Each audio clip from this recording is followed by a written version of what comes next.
मैं हुसैन सुल्तान रणभूमि न्यूज़ में आपका स्वागत करता हूं। आज की हमारी खास खबर कुछ इस तरह है, आइए देखते हैं हमारी खास खबर। तर वो तो माझी झाले. सर, आम्हाला आपल्याशी खूप अपेक्षा आहे, कारण रमजान पण चांगलं गेला, सर्व चांगलं गेलं. ईद पण आम्हाला वाटते, बकरीद पण चांगली जाईल. तसंच पावसाला पण आमचा चांगला जावा ही आमची थोडी इच्छा आहे. कारण की सोनखार सर्वे क्रमांक 25 तिथं बरंच अतिक्रमण झालेलं आहे. तिथले मॅंग्रोव्ह जे आहेत पूर्णपणे तोडण्यात आलेले आहेत आणि बाहेरून भरणी करण्यात येते, तिथं आपल्याला दिसूनच आलेली आहे. काही लोक येतात, पत्रे वगैरे तोडून, दरवाजे तोडून ऍक्टिंग वगैरे करतात, परंतु असं जी कारवाई झाली पाहिजे ती कारवाई झालेली नाही. तर आणि ते सांगतात की ही सोनखारची जमीन ही कोणाची मालकीची आहे. तर पहिली गोष्ट, सोनखारची ती जमीन कोणाच्या मालकीची नाही आहे, कारण त्याचे जुने पुरावे माझ्याकडे आहेत. तर असं असेल तर आपण टाइमवरती ते शोधू. आणि साहेब, दुसरं एक असं आहे की आपला जे आहे एक चांगला म्हणजे मुंबऱ्याचा भूगोल जर बघितला आपण तर एक चांगला निसर्गाचा एक हे दिसते आपल्याला. वरती डोंगर, खालती खाडी आणि मध्ये आपला मुंबई पुणे जे हायवे. तर साहेब, डोंगराचं जे पाणी येते तो पाणी जायला पहिला खाडीमध्ये जात होतं. आता त्या खाडीमध्ये जायला कुठेही रस्ता ठेवलेला नाहीये. आमचा कादर पॅलेसचा नाला ग्रेसच्या मागे बंद करण्यात आलेला आहे. आपला अमृतनगरचा नाला हा आम्हाला इथं बंद करण्यात आलेला आहे. मित्तल जवळ तिथं एक रॉक होता, ज्याचं आमचं बजेट आलेलं आहे, परंतु माहित नाही का त्याचं काम होऊन देत नाही. मला वाटते विरोधी पक्ष नेता स्वतःच्या हाताने नारळ फोडतील आणि सांगतील बजेट आम्ही आणलेलं आहे. तो बजेट आमचा आहे. त्याच्यानंतर आमचा जे चरणीपाड्याचा नाला आहे ते नाईस वर्ल्डच्या समोर तो बंद करण्यात आलेला आहे. आम्हाला तिथं चर काढून पाहिजे. सर, विनंती आहे. सर, पूर्व नगर सेविका ने आज यहाँ पे कुछ मांगनी की है, आपको क्या कहेगी, किस तरीके की मांगनी और क्या आपका एक्शन रहेगा इसको लेकर? अभी इन्होंने जो बोला है कि ये जब पानी आएगा तो पानी की समस्या के ऊपर इन्होंने बोला है.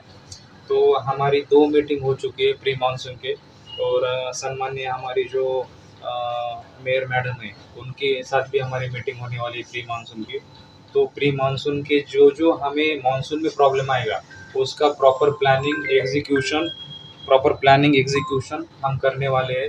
और हमें जो हमारा जो डिजास्टर मैनेजमेंट है, जो यहाँ का DDRF है, वो भी हमने प्रॉपरली उनको कंट्रोल में किया है. डिसिप्लिन में लेके आके पूरा लोगों को किस तरह से हेल्प की जा सकती है और पानी की समस्या ना हो और पानी का प्रॉपर आउटलेट हो. एक जगह अगर पानी जम जाता है तो लोगों को चलने में प्रॉब्लम हो सकता है, उसमें कम्युनिकेबल जो डिसीजेस है वो भी स्प्रेड हो सकती है. उस एरिया में छोटे छोटे बच्चे हैं, लोग हैं, बूढ़े हैं, तो उनको चलने में प्रॉब्लम ना आए और उसका प्रॉपरली एग्जिट हो और आउटलेट हो. उसके लिए हम भी देखते हैं, मैं भी ग्राउंड के ऊपर जाने वाला हूँ और देखने वाला हूँ कि कहाँ से एग्जिट होगा. और एग्जिट के लिए हमारी सबसे बड़ी समस्या तो यही है अभी कि एग्जिट कहाँ से होगा. लेकिन एक जगह पे अगर पानी जम जाएगा तो उसमें बहुत बड़ी प्रॉब्लम आ सकती है हमें.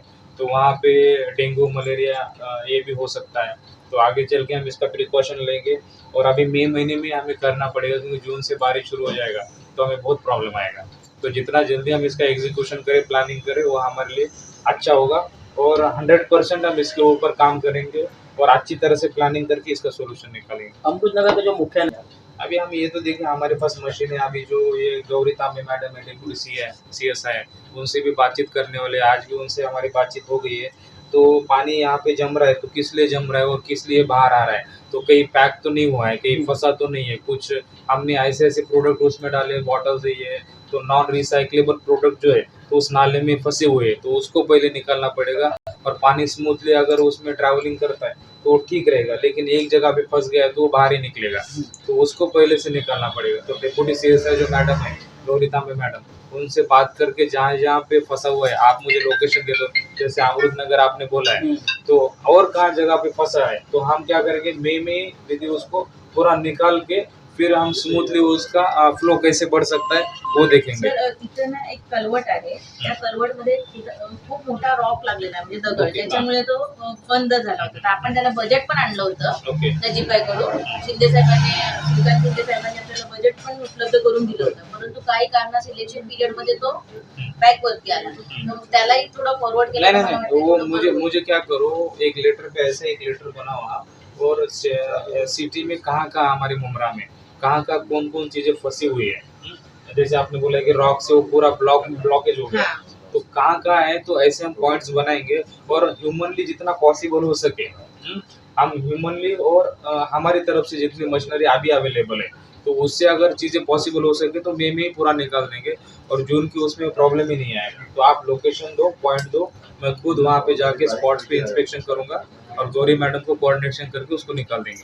आणि साहेब जे अतिक्रमण झाले त्याचं काय सोनखार मध्ये नहीं वो भी, उसको भी तो साइड सर्वे इंस्पेक्शन क्रमांक 25 आहे। ओके लोक काय मिसगाईड करतात की तो Okay. इथे येत नाही, परंतु मी आता सर्वे नंबर पण सांगितलेला आहे Okay. तुम्हाला, तर त्याच्यावरती ठीक कारवाई आहे, उसको भी कारण side 6-7 मजल्याची इमारती झालेली आहेत, भविष्यात कधी तिथं दलदल म्हणून ती इमारती जर भूकंप आला किंवा काही लोकांची जीवाची हानी नाही, मैंने होईल। क्या बोला? काय होते इलिगल म्हणून लोक घरं घेतात आपल्या फॅसिलिटीसाठी नाही, की बरोबर. कमी पैशामध्ये भेटते, पण नंतर काय होते की जमीन मालक पण पळून जाते, बिल्डर पण पळून जाते, लोकांचं नुकसान होते।